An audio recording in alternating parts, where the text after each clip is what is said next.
வணக்கம் உறவுகளே. நேற்றிரவு நாங்க ஒரு அதிரடியான செய்தி போட்டிருந்தோம். ஈரானிய வெளியுறவு அமைச்சர் அராக்ஷி ட்ரம்பை பார்த்து என்ன சொன்னார்? ட்ரம்ப் ஐயா, உங்களோட பிளான் ஏ புஸ்வானம், பிளான் பியும் ஃபெயிலியர் தான். நாங்க ஒன்றும் உங்ககிட்ட கெஞ்சி நிக்கல, ஒப்பந்தமெல்லாம் எரிஞ்சு சாம்பலாயிட்டது என்று ட்ரம்புக்கு ஒரு மரண மாஸ் நோஸ்கட் கொடுத்திருந்தாருன்னு பார்த்தோம். ஆனா இப்ப நிலைமை அப்படியே தலைகீழா மாறிப்போச்சு. வெள்ளை மாளிகையிலிருந்து ட்ரம்ப் இப்ப வெளியிட்டிருக்கிற செய்தி ஈரானிய அமைச்சர் சொன்னதுக்கு முற்றுமுழுதா எதிர்மாறா இருக்கு. இங்கதான் உறவுகளே எங்களுக்கே தலை சுத்துது. இதுல ட்ரம்ப் புழுகிறாரா இல்லை ஈரானிய அமைச்சர் புழுகிறாரா? மக்கள் எதைத்தான் நம்புறது? உண்மையான செய்தி மக்களுக்கு கிடைக்குமா, இல்லை ரெண்டு நாடுகளும் தங்களோட கௌரவத்தை காப்பாற்ற இன்ஃபர்மேஷன் வார் என்ற பெயர்ல பொய்களை அள்ளி வீசுகினமா? வாங்க, ட்ரம்ப் இப்ப என்ன புதுகுண்ட தூக்கி போட்டிருக்காருன்னு பாப்போம்.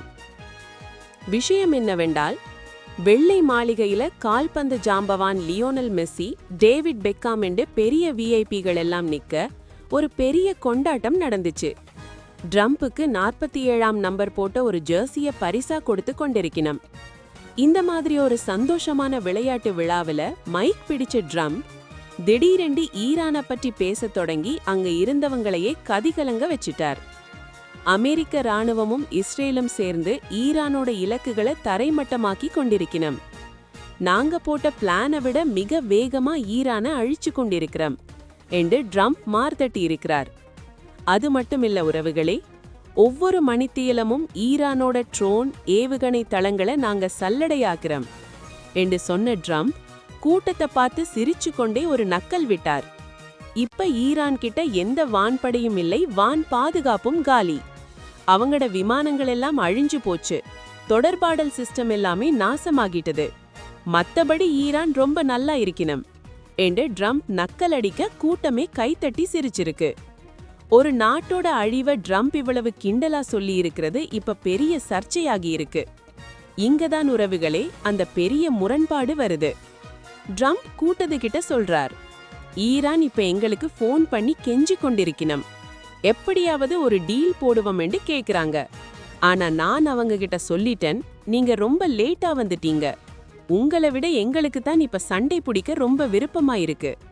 We want to fight now more than they do என்று சவாலான டோன்ல வலியுறுத்தி இருக்கிறார். ஆனா அராக்ஷி என்ன சொன்னார்? அமெரிக்கா ஒரு துரோகி, நாங்க ஒன்றும் கெஞ்சி நிக்கல என்றார். இப்ப சொல்லுங்கோ, ஈரானிய அமைச்சர் நாங்க கெஞ்சல்ல என்று கெத்து காட்டுறார், ஆனா ட்ரம்ப் ஈரான் எங்கட கால்ல கிழந்து கெஞ்சுது என்று சொல்றார். இதுல யார் உண்மையை மறைக்கிறோம் என்றது உலக அரசியல்ல இப்போ ஒரு பெரிய விவாதமா மாறி இருக்கு. கடைசியா ட்ரம்ப் எண்ணெய் விலை பற்றியும் பேசியிருக்கிறார். எண்ணெய் விலையை நான் கட்டுப்பாட்டுக்குள்ள வச்சிருக்கேன், இந்த போர் என்றது நாங்க எடுத்த ஒரு சின்ன வழிமாறல் தான்.